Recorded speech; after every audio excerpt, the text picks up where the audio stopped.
Trabalhar nesta manhã, em nome de Jesus. Profeta Isaías, capítulo 9, diz assim, o versículo 6. Porque um menino nos nasceu, um filho se nos deu, e o governo estará sobre os seus ombros, e o seu nome será Maravilhoso Conselheiro, Deus Forte, Pai Eterno, Príncipe da Paz. O seu nome será Maravilhoso Conselheiro, Deus Forte, Pai Eterno, Príncipe da Paz. Obrigado a Deus. Obrigado porque o Senhor enviou Jesus a este mundo para nos trazer a paz, para ser o Príncipe da Paz sobre nossa história. Obrigado, Jesus, porque celebramos o Natal com alegria, porque Cristo veio a este mundo morrer em nosso lugar. Agora, Deus, diante da Tua santa palavra, eu venho pedir ao Senhor a direção do Teu Espírito Santo, para que tudo que for falado aqui, ó Deus, seja tão somente conduzido pelo Senhor, para que o nome de Jesus, o Príncipe da Paz, seja honrado e glorificado neste lugar. Eu oro, ó Deus, agradecido em nome de Cristo, o nosso Príncipe da Paz, a razão da nossa vida. Amém. O que você fará no seu Natal nesta semana? Com certeza, muitos já enfrentaram a loucura do mercado e já viram quantas pessoas estão ali utilizando o seu 13º para proporcionar para a sua família um Natal abençoado, um Natal feliz. Mas por que comemorarmos o Natal? Será que o Natal realmente é uma festa espiritual correta ou é uma festa pagã, como alguns têm dito por aí? Eu sempre respondo quem fala sobre isso, que de forma alguma o Natal é uma festa pagã. Na verdade, meus irmãos, sem Natal não haveria cruz, porque foi através do nascimento de Jesus que nós hoje podemos ter a salvação. E nós celebramos o Natal não por causa da tradição ter imposta o dia 25 de dezembro, mesmo com todas as teorias de paganismo nessa data, mesmo sabendo que Jesus nasceu provavelmente entre março ou abril, que é realmente o tempo quente em Israel, nós celebramos o Natal em dezembro, porque é onde que mundialmente é a data onde todos desejam renovar suas esperanças depois de lutar tanto durante um ano inteiro. E assim, a humanidade precisa de fato relembrar qual é o verdadeiro sentido da vida? Qual é o sentido da vida que só Jesus, o verdadeiro Senhor do Natal, o Emanuel, o Deus conosco, pode nos outorgar?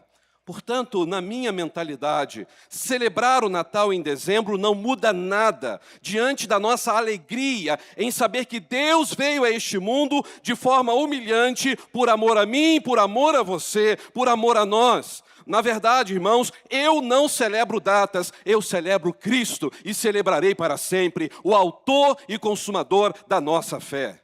É por isso que nós estamos celebrando o Natal.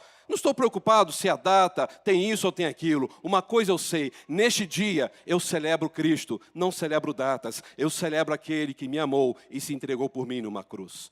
Eu quero listar, agora de manhã e hoje à noite, algumas questões do porquê nós celebramos o Natal. Por que este momento tão lindo para a vida da cristandade, para a vida da igreja? A primeira delas está nesse mesmo capítulo, mas agora no versículo 1. Eu entendo que a Bíblia nos ensina que com o nascimento de Jesus houve uma mudança radical na história do mundo. Vamos falar juntos? Houve uma mudança radical na história do mundo, em antes de Cristo e depois de Cristo. Então, o Natal, para nós, é mostrar mudança completa, radical na história da humanidade. Leia comigo o versículo 1 desse capítulo 9, por gentileza. Diz assim: mas para a terra que estava aflita, a palavra aflita em hebraico é o mesmo que constrangida, sem esperança, diz que não haverá o quê?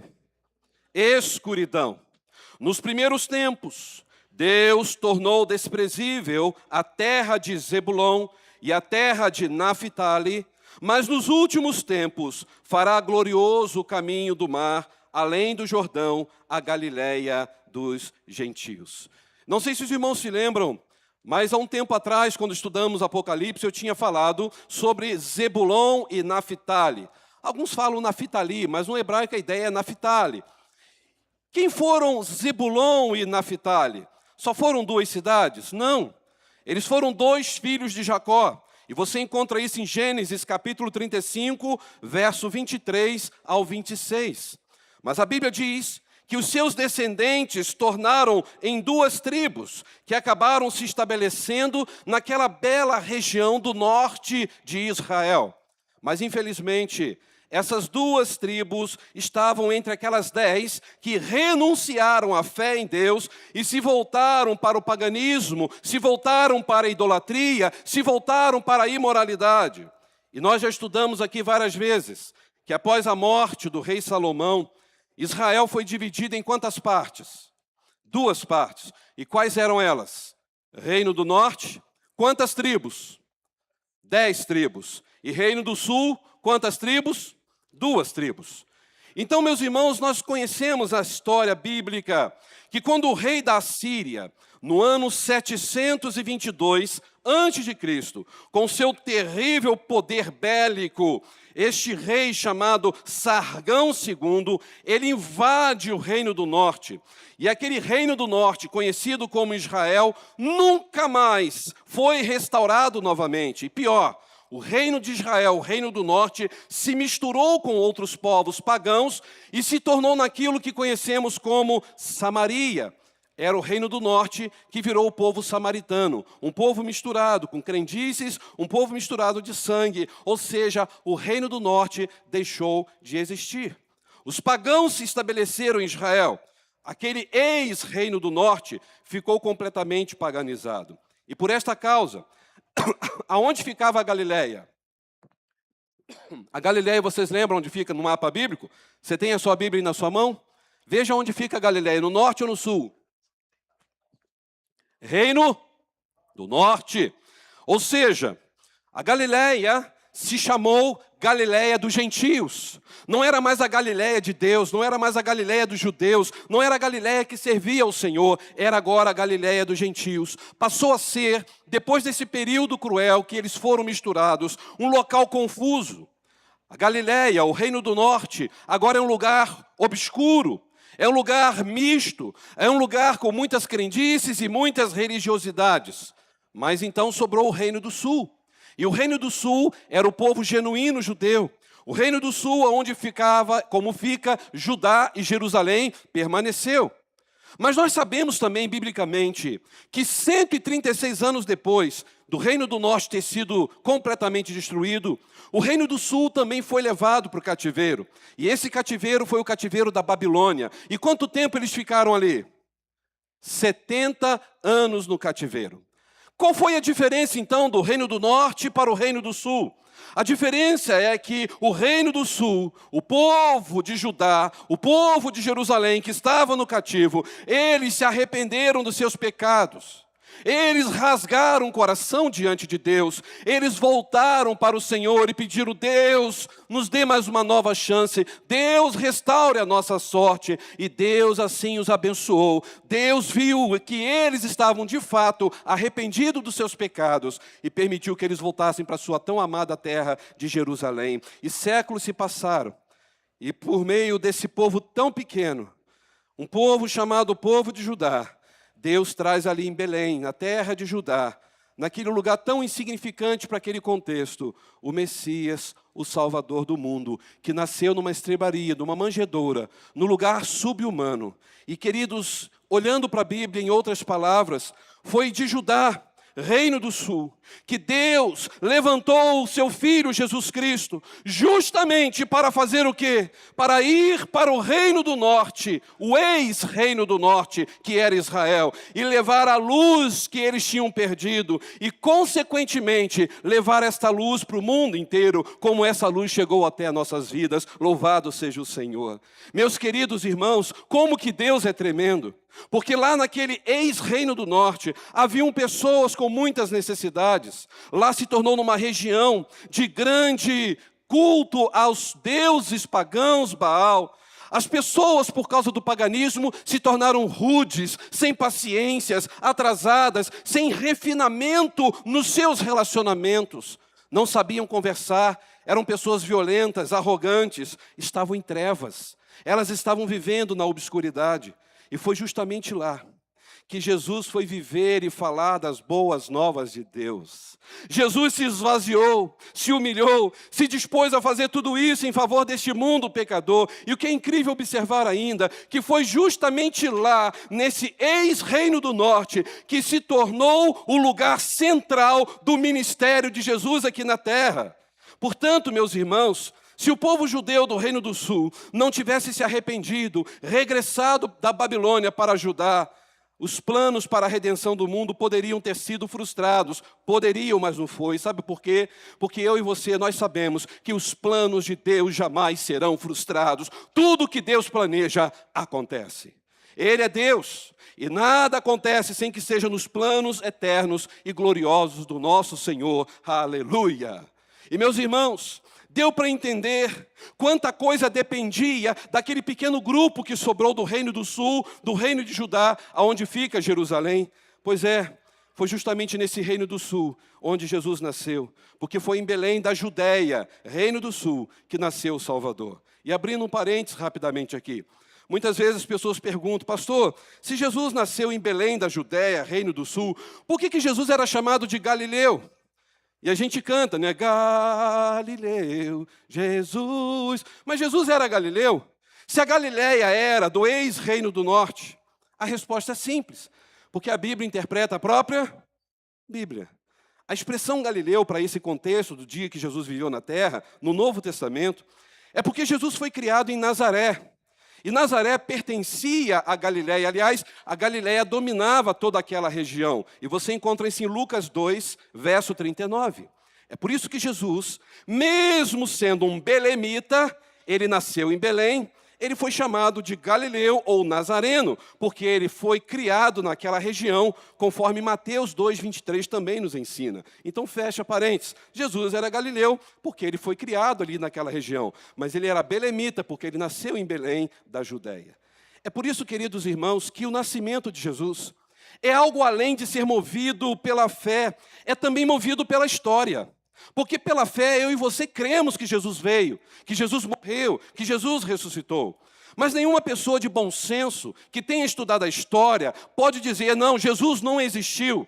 Não existe essa história de Jesus. Isso é uma ficção, inventaram a história de Jesus. Ninguém pode dizer isso com certeza. Porque a história diz, a arqueologia prova a existência e a vinda de Jesus a este mundo.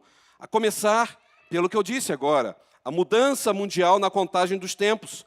A própria história foi dividida entre antes de Cristo e depois de Cristo.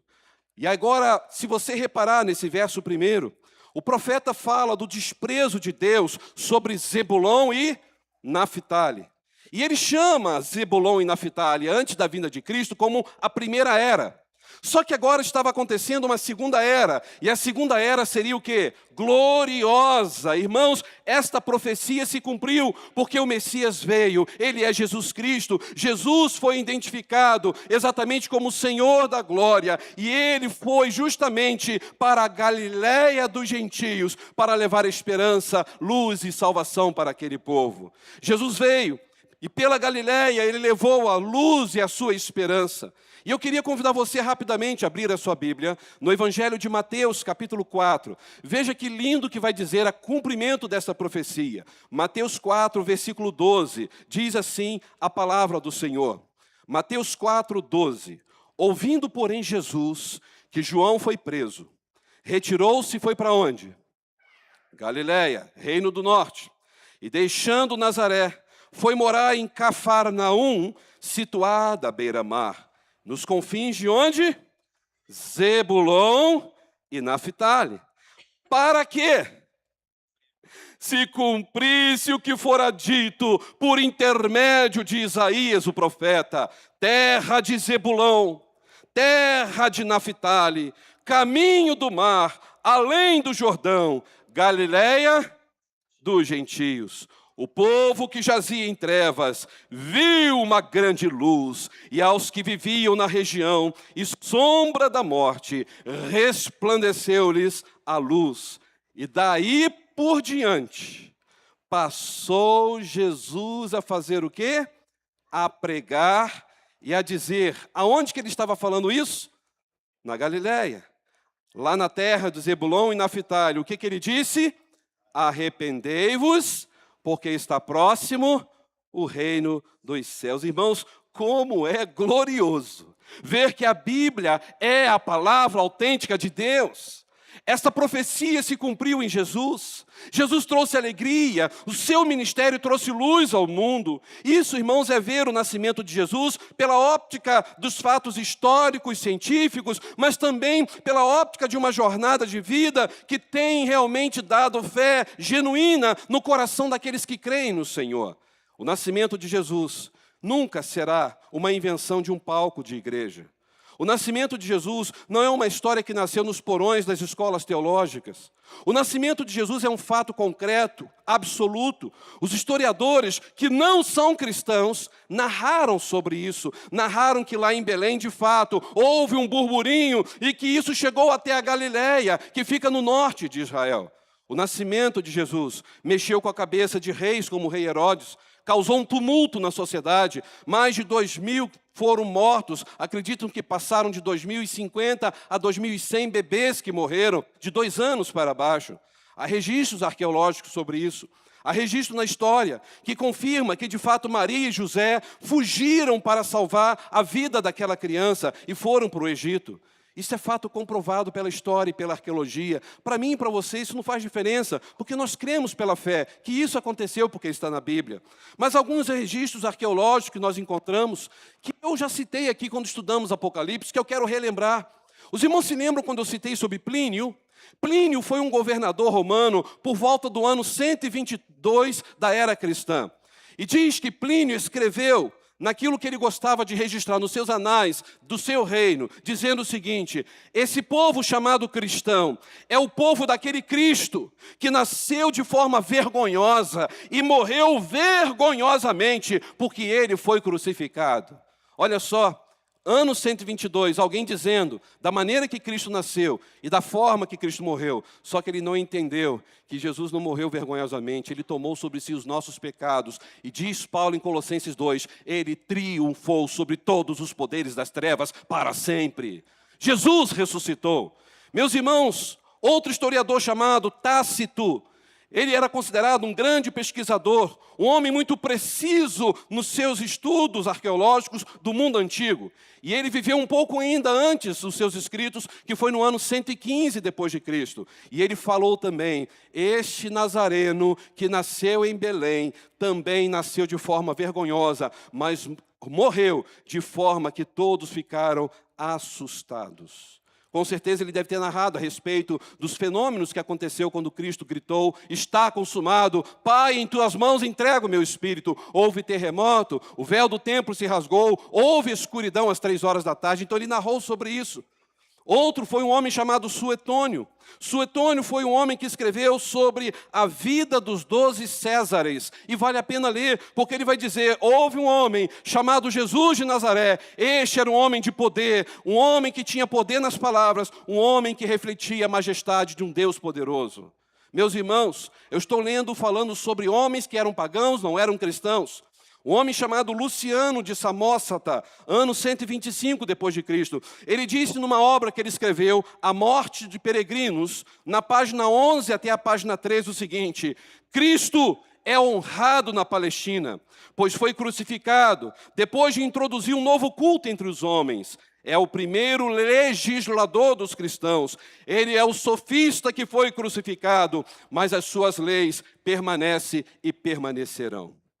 Outro, e eu encerro aqui, um homem pagão que a arqueologia encontrou, chamado Tale. Tale foi um historiador cronista contemporâneo no tempo de Jesus. E ele vai citar exatamente assuntos falando, esse Jesus que morreu causou um eclipse na natureza e isso foi completamente algo fantasmagórico. Olha só. Registro de pessoas que não eram pessoas cristãs, dentre muitos outros que eu poderia citar, como Sócrates, Pitágoras, ou seja, todos falaram justamente sobre Cristo, inclusive Pitágoras disse, que vantagem tiveram os judeus, executando o seu único rei, que era sábio, o Cristo que eles mataram. Os irmãos conseguem entender? Eu pergunto à igreja, que menino foi esse que ao nascer mexeu com toda a estrutura da sociedade e do mundo inteiro, com a política, com a ciência e com a religião? Exatamente o menino da profecia que lemos de Isaías 9.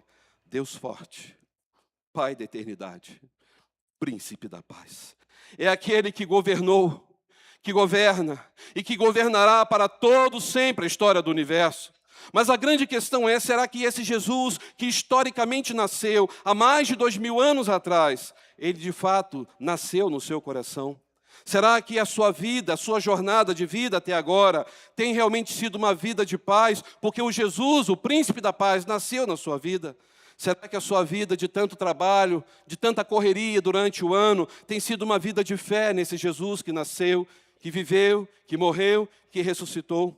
Será que no seu namoro, esse Jesus que nasceu, que você diz que nasceu no seu coração, tem realmente sido o Senhor absoluto do seu namoro?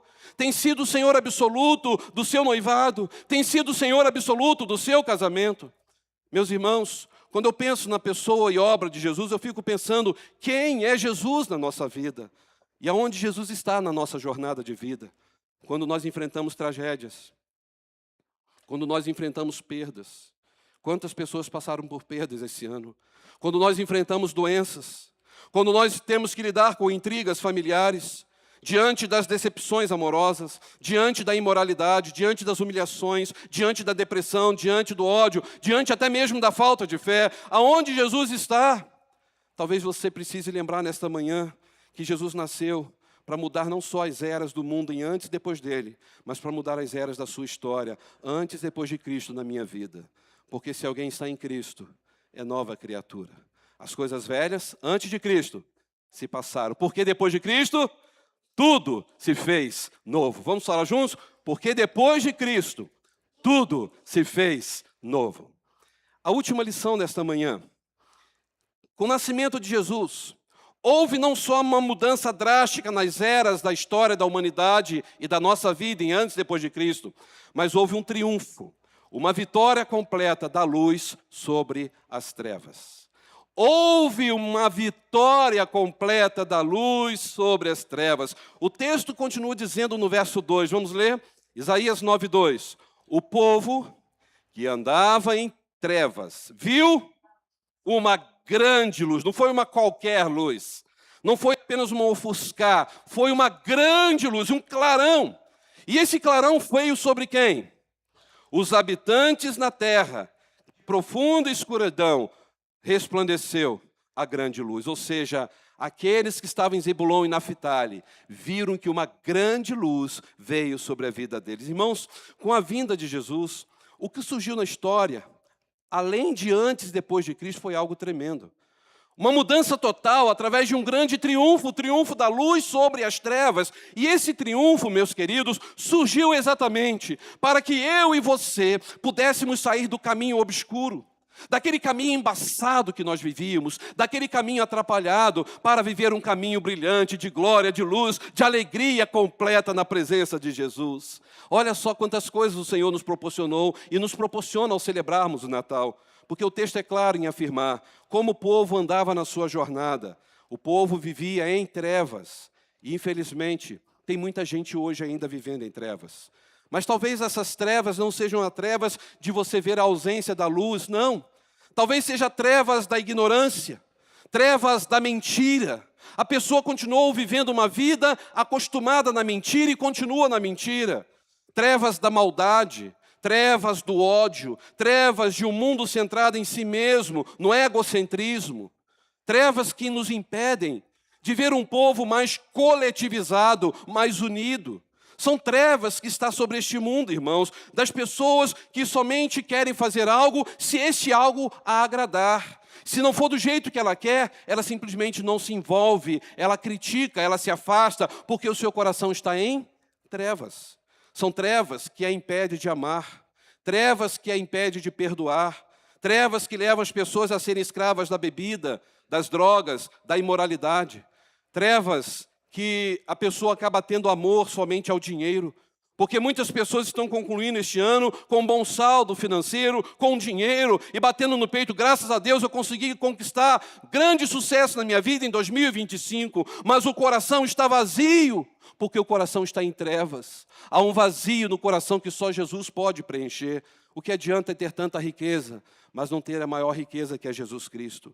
Nessa jornada de vida, nós temos que entender o que Jesus veio fazer nesta terra. É por isso que Natal, irmãos, não é só enfeitar as árvores, que ficou linda ver uma árvore dessa, e a gente vê a história de Martim Lutero. E, por favor, irmãos, parem de ficar lendo tanta história de paganismo e que árvore de Natal é coisa pagã. Por favor, leia sobre aquilo que aconteceu na primeira construção de fato, verdadeiro, do cristianismo, da árvore de Natal. Leia sobre a história de Lutero, vocês vão entender por que eu estou falando isso. É por isso, meus irmãos, que Natal não é só enfeitar a árvore. Natal não é só comida e bebida. Natal não é só fazer amigo secreto, porque é muito bacana fazer isso. Natal não é só soltar fogos no dia 24, durante todo o dia, e mais especificamente meia-noite, e começar a gritar, Feliz Natal, e todo mundo se abraçar. Isso não é somente a essência do Natal, não é só esta alegria, mas o que nos faz dizer Feliz Natal é saber que Jesus nasceu. A esperança chegou e acabou o medo da nossa vida, porque em Jesus, eu e você podemos lançar fora todo o medo. 1 João 4 diz sobre isso. Meus irmãos, na verdade, Natal é a percepção de que brilhou a luz de Deus em regiões que estavam em trevas. Natal é o momento em que brilhou a esperança. E essa luz nos deu sentido para viver com fé a nossa jornada na vida. É por isso que Cristo veio para brilhar em nossos corações. Jesus disse que eu sou a luz do mundo. Aquele que andar comigo nunca andará em trevas. Jesus veio para brilhar no seu coração. Não é um triunfo somente de momentos como em desenhos, que dali a pouco volta a brigar novamente. Não.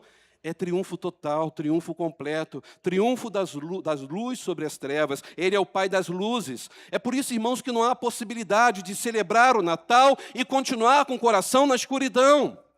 Porque Natal para nós é viver todos os dias a jornada da nossa vida com uma fé viva e inabalável naquele que é o Senhor da luz, o dono de nossas almas, Jesus Cristo. Isto é Natal, porque houve triunfo da luz sobre as trevas para sempre. Eu e você, em Jesus, o Senhor do Natal, nós vivemos na luz e nós podemos dizer, verdadeiramente, nós somos livres. Talvez você esteja vivendo um momento de obscuridade na sua vida. Deixe que a luz de Deus entre no teu coração. Eu sempre lembro, quando o pastor lá em Friburgo cantava, eu era criança, e chegava a época do ano, tantas luzes, tantos enfeites, e eu não sei o que acontecia lá naquela região do bairro de Olaria, que acabava a luz no culto da noite. Até um ponto que o pastor começou a carregar aquela caixinha de fósforo, né? E ele acendia e ficava com aquele fósforo aceso.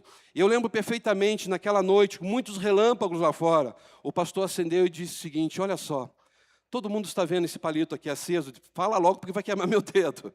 E aí todo mundo, sim, e ele disse, isso aqui somos nós na escuridão, porque Jesus é a luz, muito maior do que isso, nos deu um pouquinho de luz para sermos diferença no meio desse mundo que está em trevas. Então vamos cantar juntos, aí começamos a cantar. Deixa a luz do céu entrar, deixa a luz do céu entrar, abre bem a porta do teu coração, deixa a luz do céu entrar. Puf, a luz acendia. Eu ficava assim, uau, o pastor deve ter alguma coisa com alguém aqui, que ele canta essa música e a luz acende. E aí eu lembro que depois, de novo, no outro domingo, que era o período que estava sendo o último domingo do ano, e eu lembro que acabou a luz de novo e nada da luz voltar, e tinha uma peça teatral para apresentar. O ministro de música estava desesperado ali, agora a gente precisa das luzes, precisa de tudo. E aí o pastor, gente, vamos cantar? E eu já sabia, vamos lá. Deixa a luz do céu. E aí, irmãos, não é que funcionava? A luz voltava, não sei como. Para mim, como criança, aquilo foi algo sobrenatural. Mas uma coisa é certa. No final, o pastor sempre dizia, a luz que precisa entrar no teu coração não é essa daqui, é a luz de Jesus que está aqui conosco neste momento. Quando você tem essa luz na sua vida, tudo muda. Você nunca mais andará em escuridão. Porque o propósito de Jesus vir a este mundo também foi esse. Não só mudar as eras da história da humanidade e da nossa vida, mas também trazer o triunfo da luz sobre as trevas. É por isso que eu quero convidar você a fechar os seus olhos, a pensar um pouco na sua história de vida. Talvez você esteja vivendo hoje um período obscuro da sua história, com problemas no seu relacionamento conjugal, com problemas com seus relacionamentos com os filhos, com problemas no seu trabalho, com seus vizinhos. Talvez hoje você esteja fechando este ano 2025, vivendo a pior fase da sua história. O Senhor Jesus, que é o Senhor do Natal, Ele diz para você: acalme o teu coração. Entregue o teu coração, o teu caminho ao Senhor. Confia nele, porque o mais Ele fará. A sua vida desfruta do antes e depois de Cristo. Antes você estava perdido, sem esperança, caminhando a passos largos para o inferno. Depois de Cristo, você pôde sentir paz, esperança e a certeza de que um dia vai morar no céu com Jesus para todo sempre. Antes de Jesus, você vivia na escuridão. O povo que andava em trevas viu uma grande luz. Assim como Zebulon e Naftali viu a luz, Jesus foi levar luz para a Galileia dos gentios. Ali ele pregou o evangelho, curou, ressuscitou pessoas, pregou o evangelho do amor, da paz, do perdão.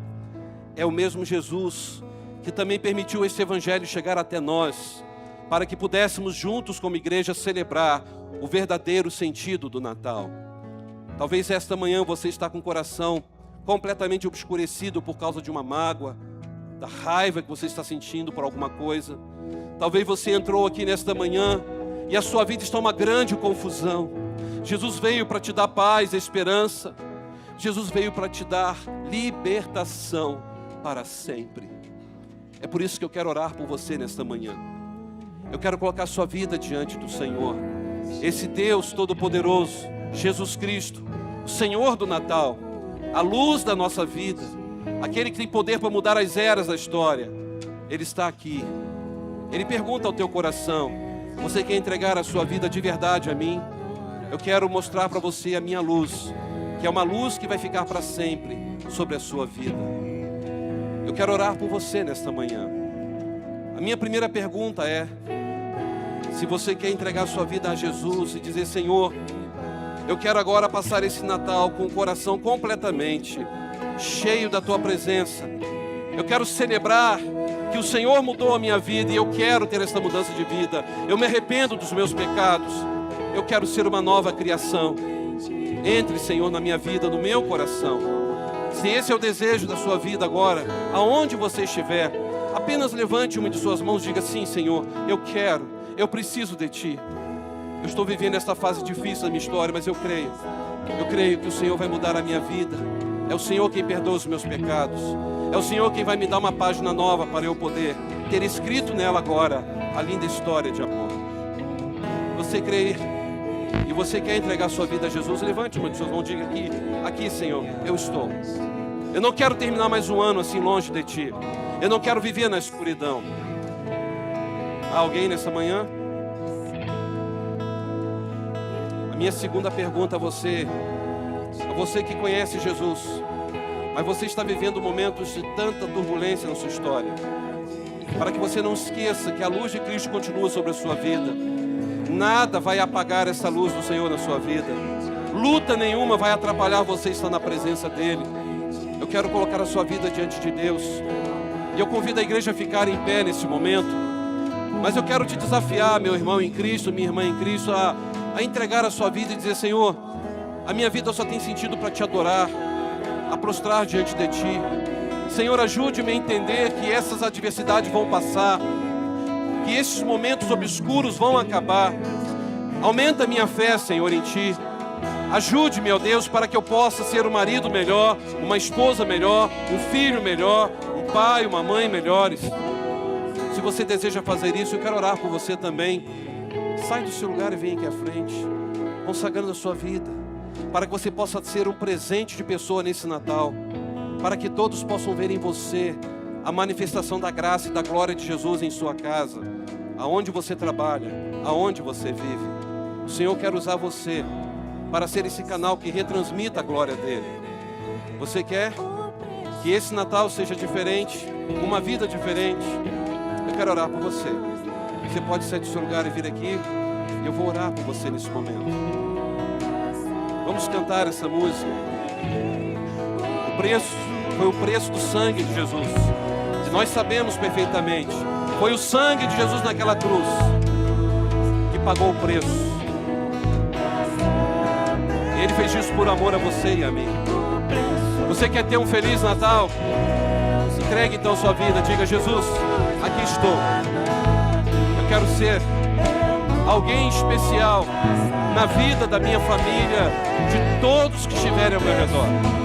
Que a tua luz seja vista em minha vida. Eu quero perdoar, Senhor.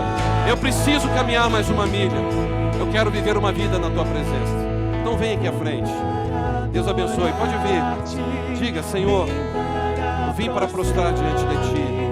Vim para dizer que és meu Deus. Diga ao Senhor: És totalmente amável, totalmente digno, tão maravilhoso para mim. Vim para adorar-te, vim para prostrar-me, vim para dizer que és meu Deus.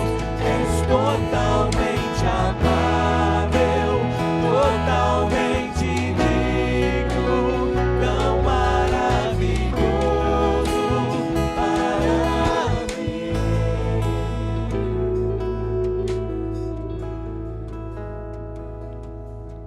Esta música vai dizer que Deus é eterno, soberano em graça, bondade. Diz que Ele é amor, amor incondicional. O Senhor quer te dar uma nova oportunidade de sentir essa página sendo virada. Ele quer usar você. Ele quer te dar condições, que Ele tem esse poder, de você ser esse instrumento de glória, de luz dentro da tua casa.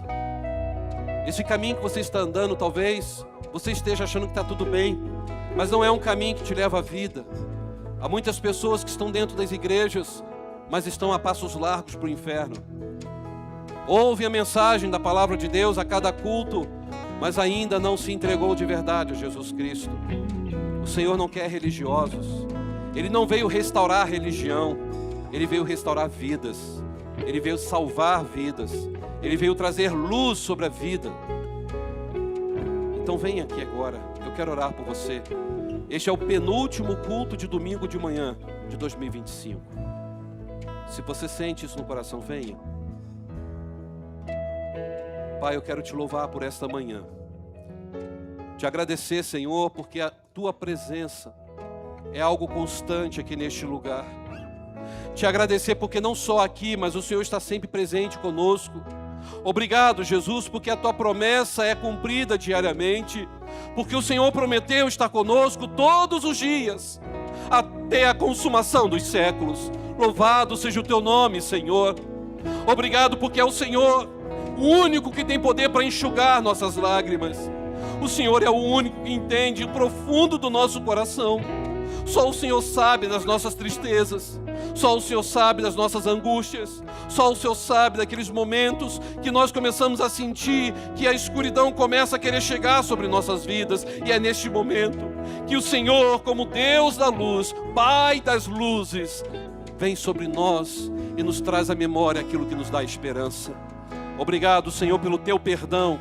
Obrigado, Jesus, porque no Natal a gente tem renovado sobre as nossas vidas a certeza de que tu és o Emanuel, o Deus conosco.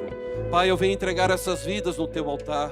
O Senhor sabe, ó Deus, do fardo que cada um tem tido, ó Pai. O Senhor sabe das dificuldades, talvez até mesmo dos questionamentos que têm surgido em cada coração. Meu Deus, derrame sobre cada vida aqui o teu bálsamo nos céus.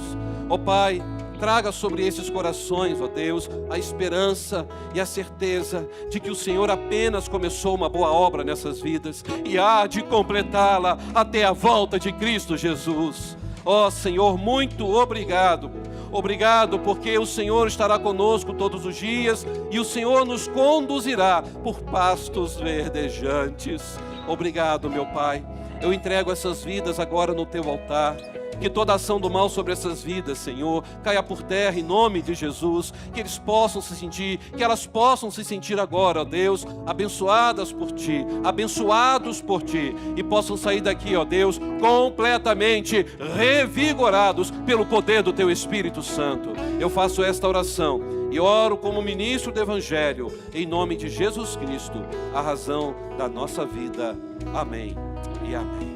Dê um abraço quem está do seu lado, diga: o Senhor está contigo, Ele nunca te abandonará.